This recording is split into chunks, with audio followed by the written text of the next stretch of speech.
Welcome to Lesson 5. This is about qualifying and discovering your client.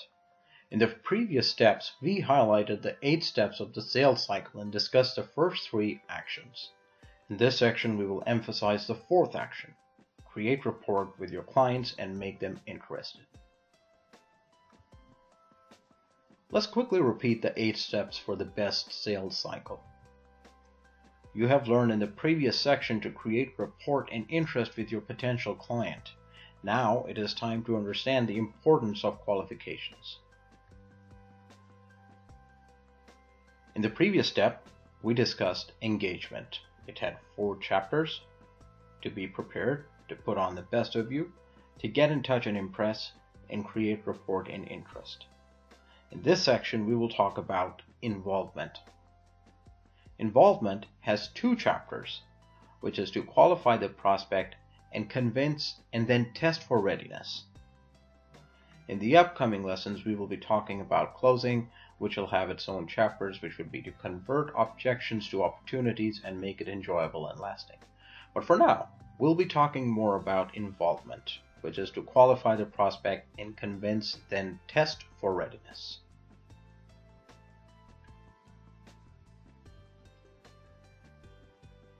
You have all experienced a lot of situations where you had somebody trying to sell you something, but they didn't even qualify if you needed the product.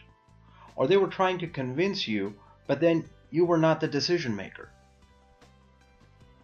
I always get those phone calls where a sales guy is trying to sell me something and he does his best and tries to convince me why his product is the best.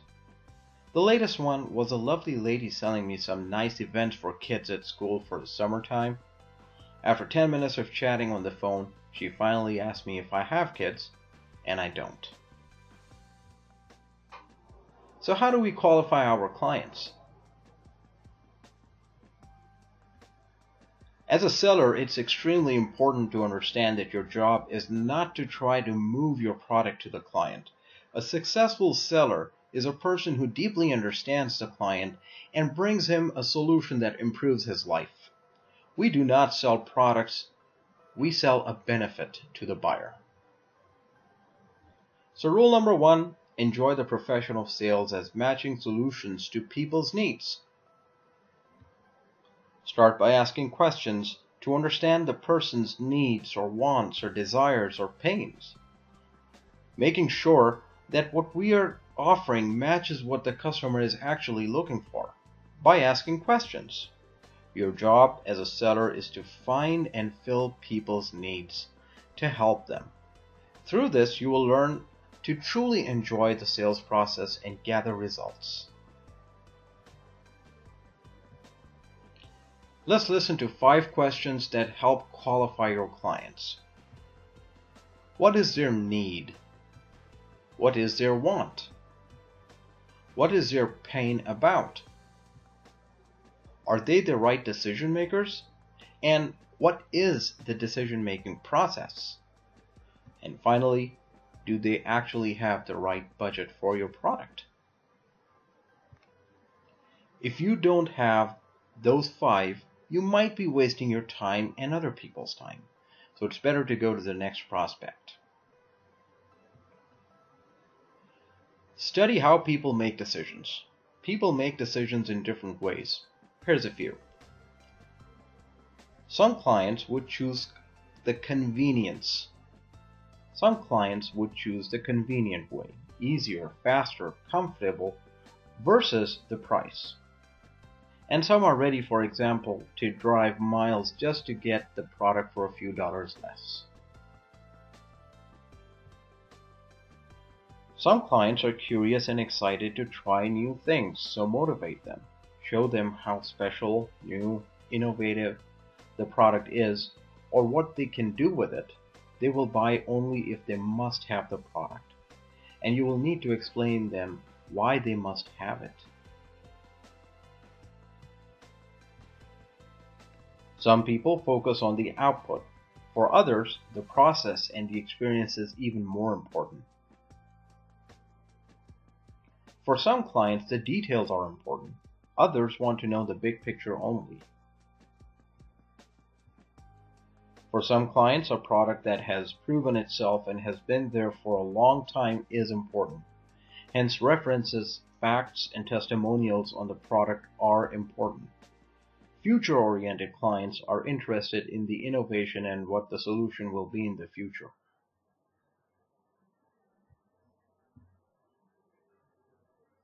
Towards is when a client is motivated by pleasure to get to a situation or experience. For instance, they might be traveling to enjoy a new experience.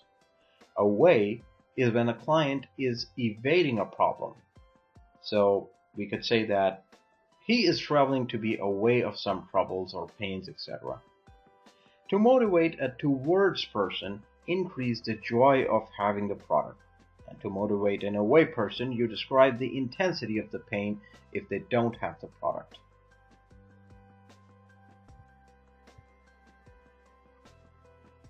Some people look at their inside to decide.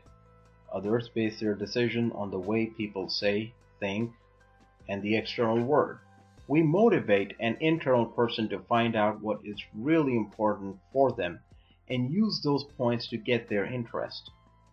For external people, use testimonial, references, famous people, etc.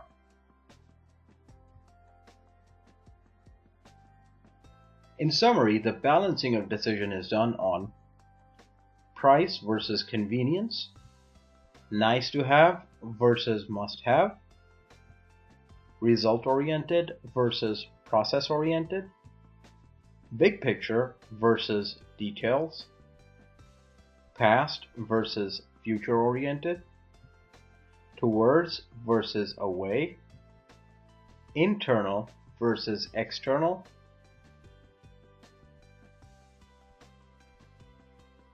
Now try it yourself. Select 3 people that you know in your life, family, friend, colleagues. Talk to them and note how many of the 7 points the above can you detect from the conversation and note them down. Enjoy practicing. This will not only help you sell better, but also deal better with all types of people. It just makes you a better person. The takeaway from this course is that there are 3 primary phases to closing a sale. In step 4, we discussed the 4 actions in the engagement phase. In this step, we discussed the action of qualifying the prospect in the involvement phase. So we talked about qualifying the prospect.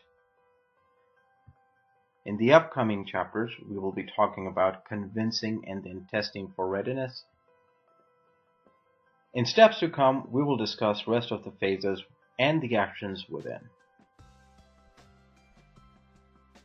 Now here's an exercise for you. Think of your product and write 3 questions that you can ask for each of the 5 points above. Need, want, pain, decision maker, and budget. Congratulations! You're one step closer to accomplish your course of influencing others. See you next time.